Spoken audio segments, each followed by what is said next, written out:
Michelle is not currently on the meeting. If you'd like to give a couple more minutes, we can see if Michelle will join us. I also notice that Heather and Ruth haven't joined us just yet. So if you're okay taking a couple minutes.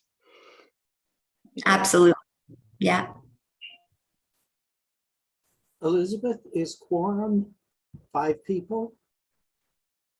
Correct. We currently have quorum. Okay. Andy, we just can't see Andy at the moment, but she'll just have to chime in when we vote if we can't get her video to work. Sounds good. Thank you.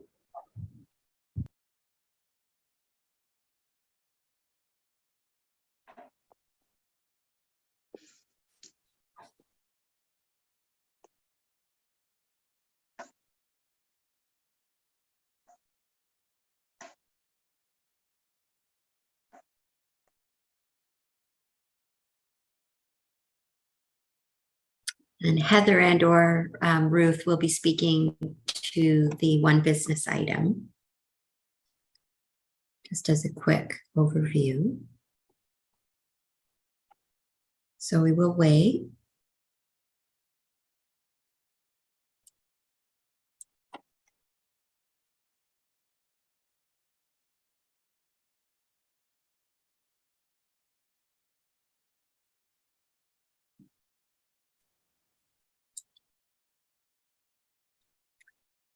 Perfect.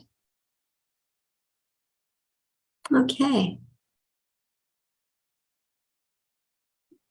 So it is 1:02 p.m. I think we will get started since we do have quorum and we do have Ms. Nordegraff with us. Is there anyone else from staff that you wanted to note, Ms. Fawcett? I will just note, so Ruth Nordegraff, Director of Housing and Social Services, as you said, is with us this afternoon, as well as Heather Scranage should be joining us shortly, Manager of Housing and Homelessness. And we don't currently have any members of the public. Okay, thank you so much. So I will bring the meeting to order. Thank you so much, everyone, for being here. I know it's a stunning day, and I know everyone has such busy schedules, despite it being summertime. Thank you so much to everybody for always carving out the time. Such a critically important topic that we meet to review.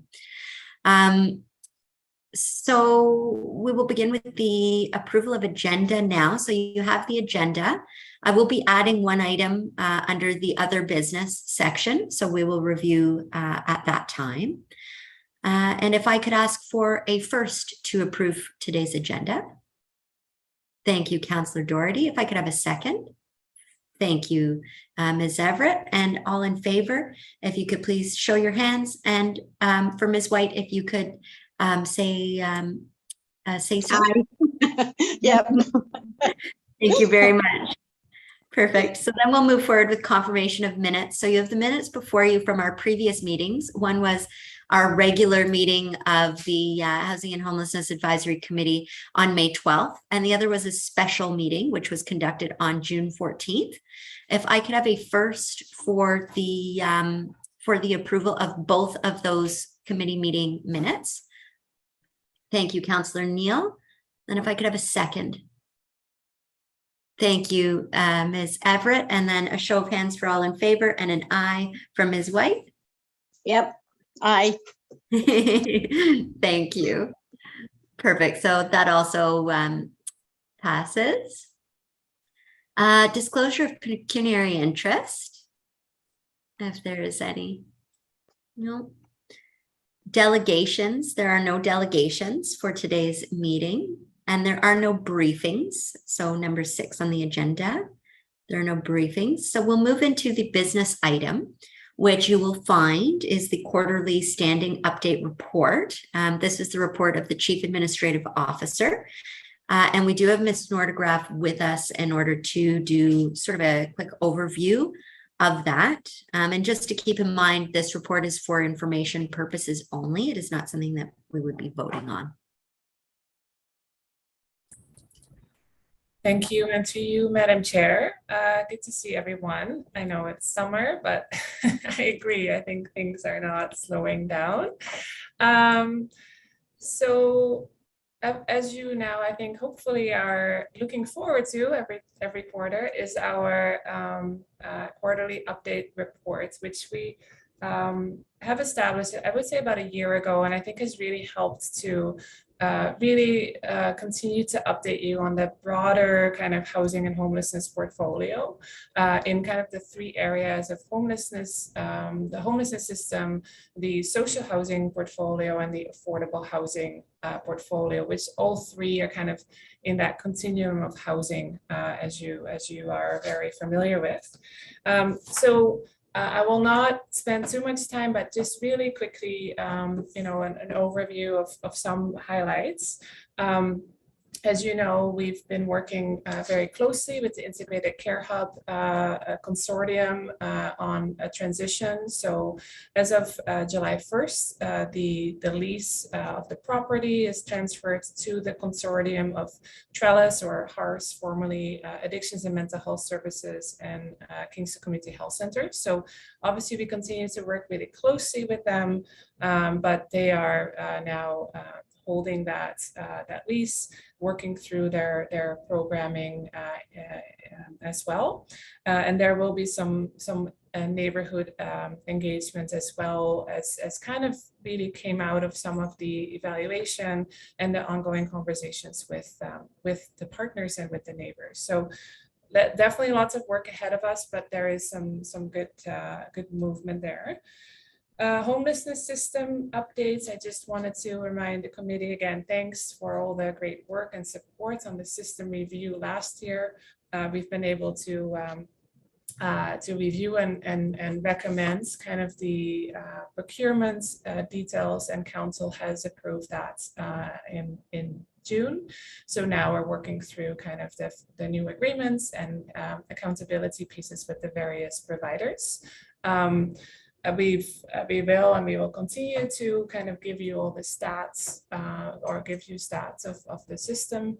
And I will also share that we've now started to provide monthly statistical updates to not only my colleagues in other departments, but also council that will receive that receives weekly council updates. So we are really continuing to evolve with the ability to share data as much as possible in the broadest sense. So not just housing and homelessness, but also data, for instance, on individuals in receipt of social assistance, you know, and other kind of key, I would say, data around the social infrastructure in our community. I'm sure there will continue to be a lot of encampment related conversations, but as I think many of you know, and thanks again for also the great input at the special council meeting, but council did have a council meeting late June that resulted ultimately in reinstating the encampment protocol. But also I think on really kind of approving a couple of new housing solutions that we are currently working on bringing online as fast as we can. So we are working on, we call it the Scattered Housing Initiative, which is basically allowing our not-for-profit partners to purchase a home or units in the community, and we as a city now have the authority through council to basically support with the down payments cost of those purchasing those capital investments, and I'm happy to report that that we have received our first application. So we are moving at fast speed as always to try to manage through that. We're also looking at working with AMHS, and we've added additional stabilization beds. We are working on additional cabin projects, and we are meeting with our partners to really both look at the housing solutions and add more solutions, but also look at kind of the service delivery and supports of those individuals that are unhoused currently. Again, I think we've talked about that quite a bit, but just wanted to update you on that. So then on the social housing program side, again, continue to provide you with the data on the wait list and how many clients have been housed and some of the income data as well. We are, working through, this is a new kind of program called the Canada Ontario Housing Benefits. This is the second year that we're managing through that and have been able to actually approve some clients in the sleeping cabin project, but also some other kind of priority groups. I will be frank, as I think are all quite aware, the market is challenging. So even though people are approved for a benefit, it still is a bit of a task to then find housing. But again, every bit helps, and we are very positive with our partners to continue to manage through that. On the affordable housing side, we just kind of summarized in the table again all the different projects that are in the pipeline. Of course, very excited to have been able to do the groundbreaking event last week at 1316 Princess Street, which was a very big council priority. And I know council term is almost coming to an end, and we're really excited to see both that project and also the project of Kingston Co-op kind of really now take shape. We did, and I think also identified that in the report, we are seeing across the board definitely an ongoing increase in cost. So it will be important to have those conversations and really look at, again, what does this mean for our future housing pipeline. On that note, again, we just gave you a few updates on various projects. If you have any questions, let me know. But the one part I wanted to end with is in May, we, as you might recall, the Mayor's Task Force on Housing was created in 2019, and early 2020, where the recommendations were provided to council, and staff created an implementation plan, which has gone back to council a few times with updates, and we have been, as one of the recommendations, there was a request to do kind of an ongoing kind of, I would say, set up some collaboration opportunities between the development community, the social housing and not-for-profit community, and city staff and other kind of key partners. So the mayor did initiate a forum, which took place in May. I think it was a good success. It was the first hybrid event, I guess, with people in the room and people also calling in. What we're doing, and we're excited about this, is we have received a very kind of broad list of recommendations and ideas that we want to bring back to this committee in September. So as a committee, you would also have an opportunity to review. And we will be also adding that to our work plan moving forward. Again, you can appreciate that those comments are, housing related, but there are also comments around education, NIMBYism, all sorts of different kind of items that may or may not, delay or influence the development of affordable housing. So I think that session was great. And again, looking forward to presenting that report and the implementation of that to this committee in September. We were hoping to do it this month, but unfortunately, we just had to push it to September. I think that's it. We're just trying to be as much focused on the short-term issues, but also continue to really look at the longer-term housing and homelessness kind of piece. So happy to answer any questions. Thank you, Ruth. And I will just check with the committee if there are any questions or any comments. And then following that, I will ask the public as well. Councillor Neal, go ahead. Thank you. And I want to thank Ruth and her team for making it a little bit more routine and more available to use motels or hotels when we're in a pinch. I think that's a really good initiative. And I want to thank you for the additional sleeping cabins as well. I think those are successful programs. I'm a little curious about the in from the cold statistics.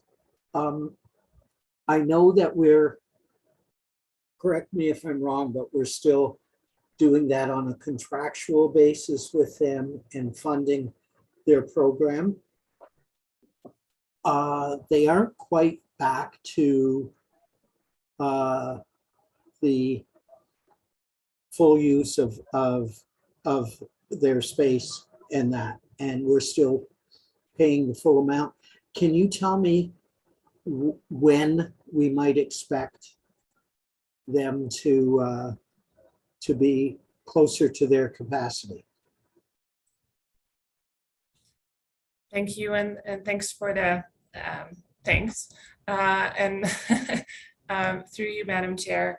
So the emergency shelter, like as you recall, we provided a full package to council with all the different components of the system, including housing first and prevention diversion and daytime programming and emergency shelter. I would say the capacity conversation is really depending on, and I'm giving you a kind of a broader, kind of narrower answer. So I think that the pandemic has really shown that the challenges of congregate settings, I think across the board. The province has created updated congregate living guidelines for shelters.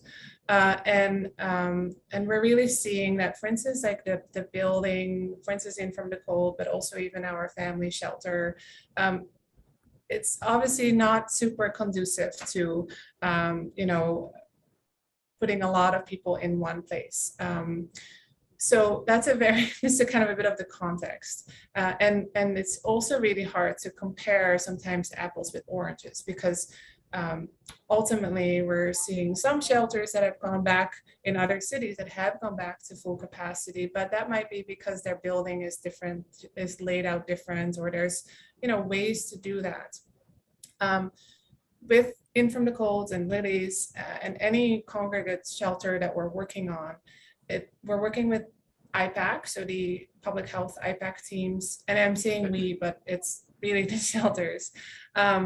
And also, you know, just looking at, okay, is there some capital investments needed? Are there things needed to make this work in this space?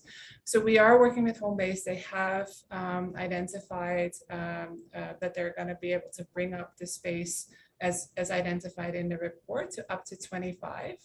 We're also at the same time having a conversation around the longer term of, you know, what is congregate living going to look like moving forward? Do we even need to look at like different space, different approach? Because we also had a time where we, in the pandemic, and we've seen this too, we actually had Homebase move their In From the Cold shelter to the East End McLean Court retirement home at that point, which was vacant and empty. And that worked really well, but it's a very different model. It's almost more like a transitional housing or a new emergency housing model.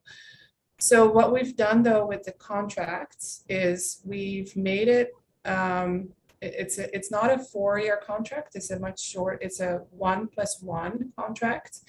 And we are in close conversation, or we're really trying to kind of work together on what's the best, again, with council's conversation 2 weeks ago, how do we best utilize our funds to reduce, to really support people and reduce homelessness and move people through the system. And right now we're still, to be quite frank, in the midst of although it might feel that the pandemic is not as prevalent, that still are a lot of realities with how to best manage congregate settings. So that's a very long answer. I do apologize, but I'm basically saying yes, the capacity is slowly going up.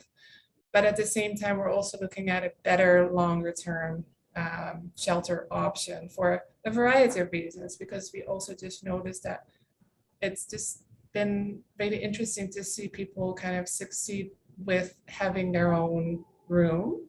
But then on the flip side, we're also seeing with the drug poisoning and with the just that it also will require a very different staffing model. Thank you. And just one really quick question as well. I know that we have reinstated through the motion at council for no tents on public property. Now, it's my understanding from what Lanny, what the CAO had to say at the time, was that like all of our bylaws, this will be complaint driven. Have we had any complaints?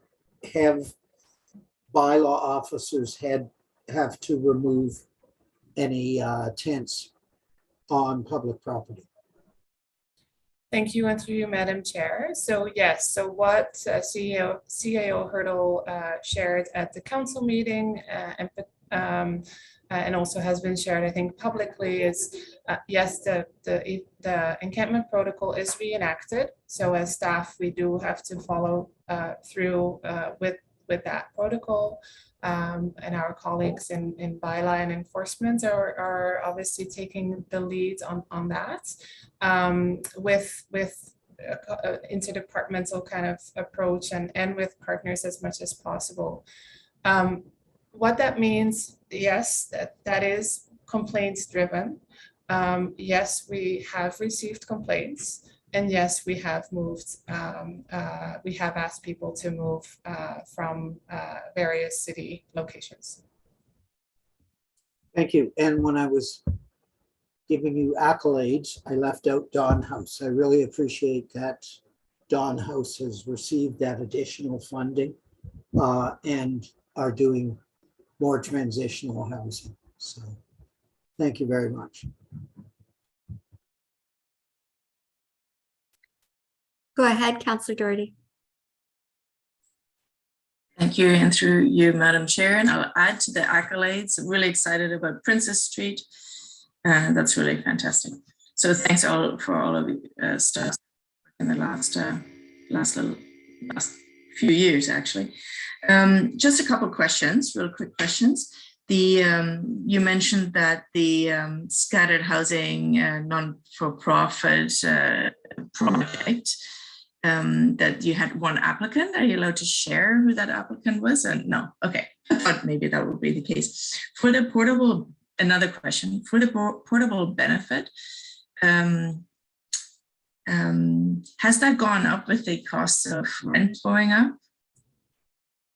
And what kind of mechanism is there? Because certainly anecdotally, I've heard, we're reading so much that if anybody moves out of their apartment, obviously there's still rent control if somebody doesn't move, but if anybody moves out, that the rent is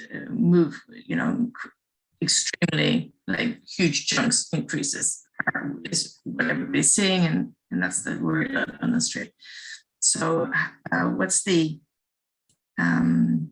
mechanism to increase the portable benefit to adjust to the new realities?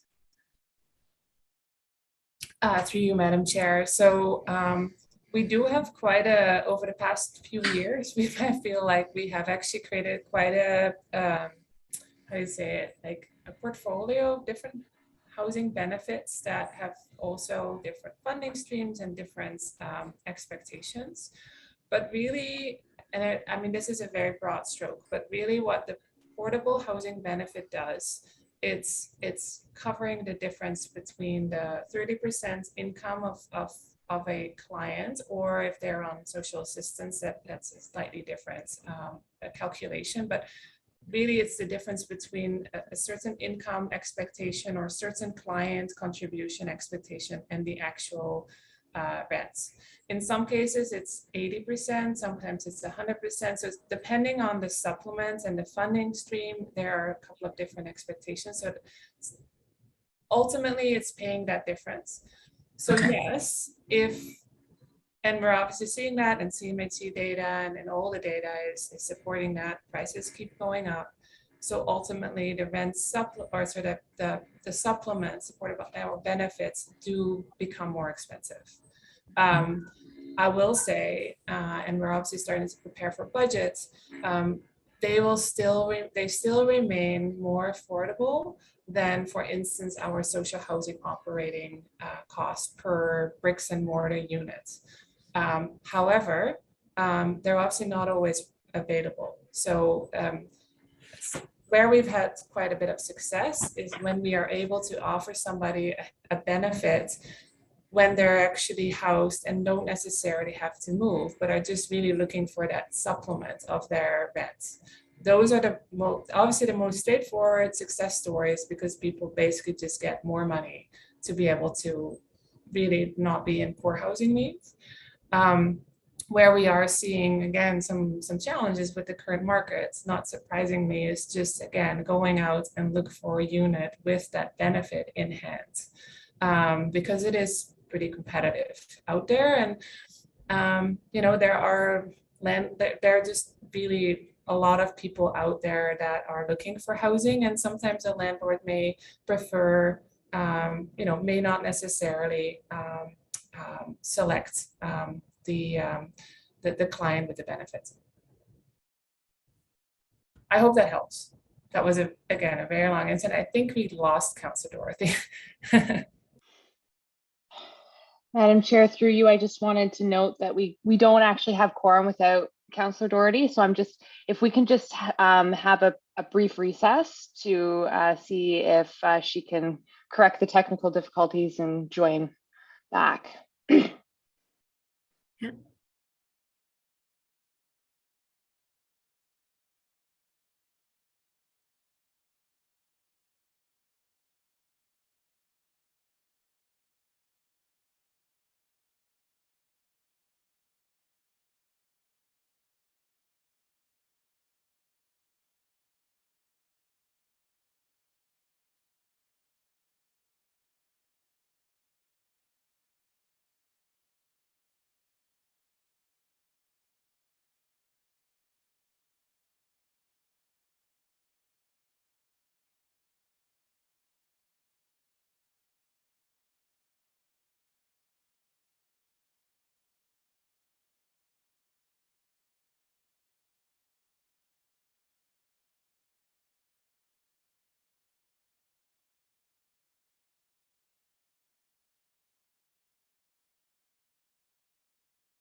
Welcome back.